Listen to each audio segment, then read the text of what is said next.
बच्चों, आप सभी का स्वागत है आप ही के अपने चैनल क्रीडेंट क्लासेस पे। हमने देख लिया था कि मैटर क्या होता है, मैटर की 3 स्टेट्स है और उनको कैसे तीनों को डिफरेंशिएट किया जा सकता है वो हमने क्लियरली पढ़ लिया था।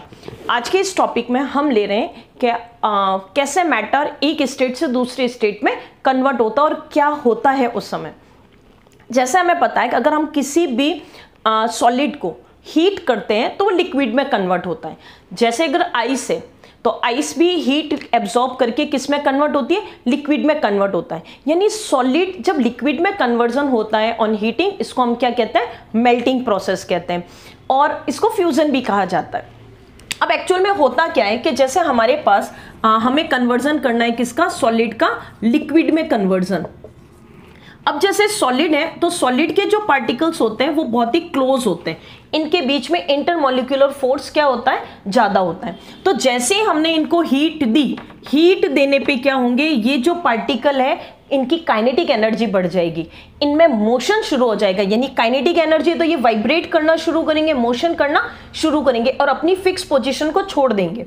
काइनेटिक एनर्जी का मतलब मोशन होना शुरू हो जाएगा और एक ऐसा टेम्परेचर आएगा जिस समय ये इनफ ऐसी हीट होगी जिस समय काइनेटिक एनर्जी जो है वो इनफ होगी किसके लिए, इनके फोर्स ऑफ अट्रैक्शन को रिड्यूस करने के लिए, खत्म करने के लिए। तो यहां जब फोर्स ऑफ अट्रैक्शन रिड्यूस हो जाएगा, जिस समय ये पार्टिकल ये दूर हो जाएंगे, उस टेम्परेचर को हम कहते हैं मेल्टिंग पॉइंट। यानी मेल्टिंग पॉइंट क्या हो जाएगा, at a minimum temperature when solid converted into liquid at a 1 atmospheric pressure। Atmospheric pressure पे जब ये टेम्परेचर, एक ऐसा टेम्परेचर जिसमें क्या हो जाएंगे, सॉलिड लिक्विड में कन्वर्ट हो जाएगा। अब आप देखिए कि जब हम सॉलिड को लिक्विड में कन्वर्ट हो रहा है, जब सॉलिड लिक्विड में कन्वर्ट हो रहा है और हमने उस कंटेनर में थर्मामीटर को रख दिया, तो थर्मामीटर का जो टेम्परेचर है वो रेज नहीं हो रहा है, इवन कि हम उसको हीट दे रहे हैं। तो इसका मतलब वो एनर्जी जो हम दे रहे हैं वो गई कहां, तो वो एनर्जी यूज हो रही है इनके फोर्स को रिड्यूस करने के लिए। वो छुपी हुई एनर्जी है जो एक काम कर रही है, जो क्या कर रही है, जो एक ऐसा काम करती है जो इनके फोर्स को क्या कर दे, कम कर दे, इनको ब्रेक करने के काम आती है, इनके फोर्स को तोड़ने के काम आती है और इसी एनर्जी को हम लेटेंट हीट कहते हैं। तो लेटेंट हीट, क्योंकि ये फ्यूजन है तो हम लेटेंट हीट ऑफ फ्यूजन क्या होगा, when 1 gram solid completely converted into liquid then heat required is called latent heat। इसी तरह से, और हमें पता है जैसे वाटर का अगर अपन मेल्टिंग पॉइंट देखें तो 0 डिग्री होता है, जिसको 273 केल्विन कन्वर्ट कर सकते हैं। जो केल्विन जो है वो टेम्परेचर की स्टैंडर्ड यूनिट है।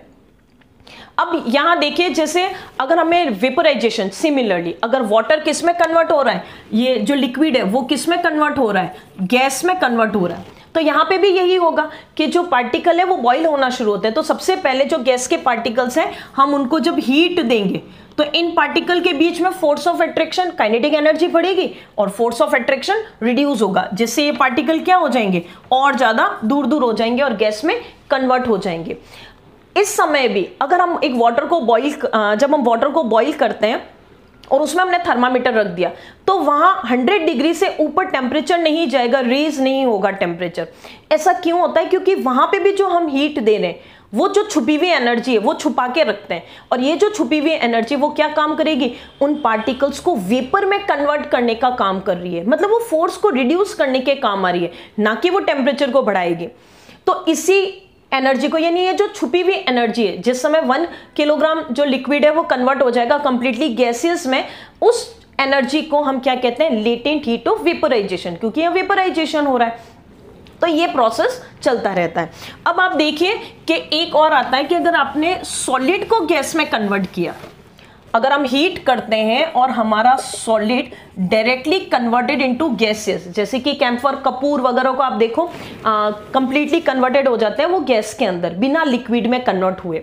तो हीट करने पे अगर सॉलिड गैस में कन्वर्ट हो रहा है तो इस प्रोसेस को हम कहते हैं सब्लिमेशन और उस सॉलिड को हम सब्लिमाइंड कहेंगे। अब इसी तरह से जो गैस है वो भी किस में कन्वर्ट हो सकती है, सॉलिड में कन्वर्ट हो सकती है, लेकिन वहां पे हमें क्या करना पड़ेगा, प्रेशर को इंक्रीज करना पड़ेगा। अगर हम किसी भी गैस को प्रेशर को हमने क्या कर दिया, इंक्रीज कर दिया और हमने टेम्परेचर को डिक्रीज कर दिया, तो हम उस गैस को स्टोर कर सकते हैं किस फॉर्म में? सॉलिड फॉर्म में, विदाउट कन्वर्टिंग इनटू लिक्विड। जैसे कि CO2 जो कार्बन डाइऑक्साइड है, अगर हमने उसके प्रेशर को रिड्यूस कर दिया, प्रेशर को इंक्रीज कर दिया और टेम्परेचर को रिड्यूस कर दिया, तो ये जो कार्बन डाइऑक्साइड गैस है वो सॉलिड में कन्वर्ट हो जाती है, और इसीलिए हम कार्बन डाइऑक्साइड को ड्राई आइस कहते हैं। वो बिना लिक्विड में कन्वर्ट हुई सॉलिड में कन्वर्ट हो जाएगी, गैस से सिर्फ डायरेक्टली सॉलिड में। तो इस प्रोसेस को सब्लिमेशन प्रोसेस कहते हैं, और इस तरह से जो कार्बन डाइऑक्साइड मिलेगी उसे हम ड्राई आइस कहेंगे। तो क्लियर है बच्चों?